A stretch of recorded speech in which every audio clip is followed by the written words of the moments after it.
Roland Jones is a business editor for the International Business Times. Roland, how significant was the immediate impact on U.S. markets, and how long-lasting are those effects likely to be? It was a pretty bad day today on the markets. I think $2 trillion worth of equity was wiped off the international markets, massive sell-offs in Europe, Asia and the US.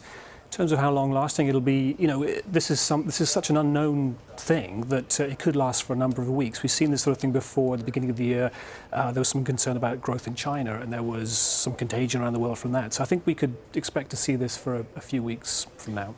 So the UK is the world's fifth largest economy. Right. What kind of long-term global implications are we looking at here?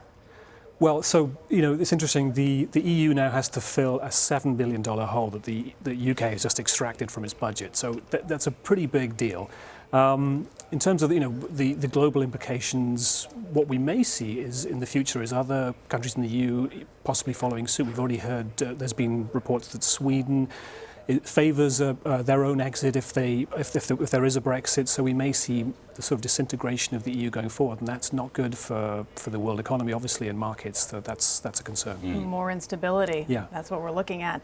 We understand that this is at least a 2-year process of separation. Right. So Americans, what can we do to prepare for that? Right. Well, so prepare for uncertainty, because I think there's going to be quite a bit of it going forward. This is unprecedented, and who knows how it may play out. I mean, there's discussions about taking 2 years. Some people think that there's a push to do it quicker than that.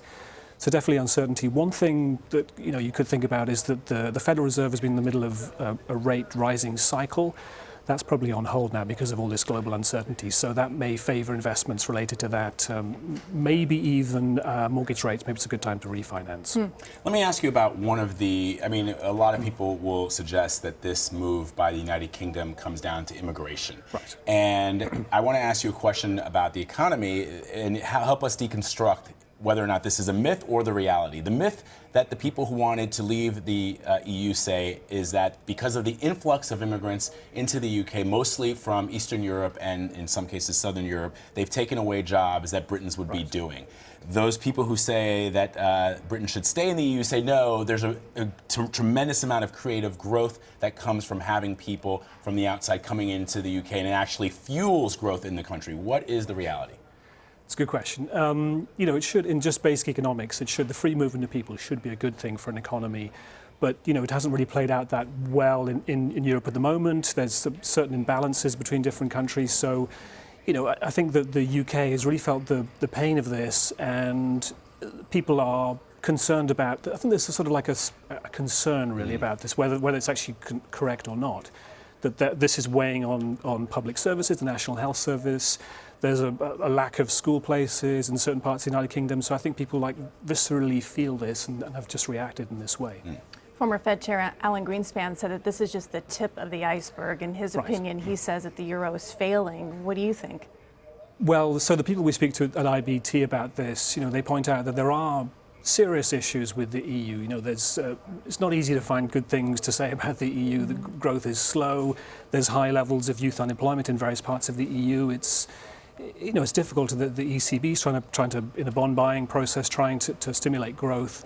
So, as I said before, we may see other countries looking to follow suit. If you're in a club and no one's allowed to leave, and then one person suddenly leaves, other people say, oh, maybe I can leave too, maybe that's the best way forward for me too. So this is a very concerning moment. Roland, what do you make of the discussion I had with Mark Phillips about the split amongst the age, the people of the older generation that favored independence, while only 25% of Britons under 24 say they voted to leave? They're essentially saying, look, you old guys have voted for this, which you're not going to be able to suffer the consequences. You screwed our generation.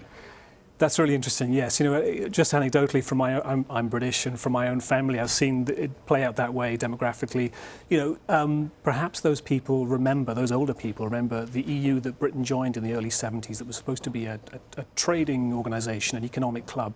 The concern from the Leave campaign has been that this has become much more political. That Brussels has been making laws that reach into British life, and they can't be rolled back.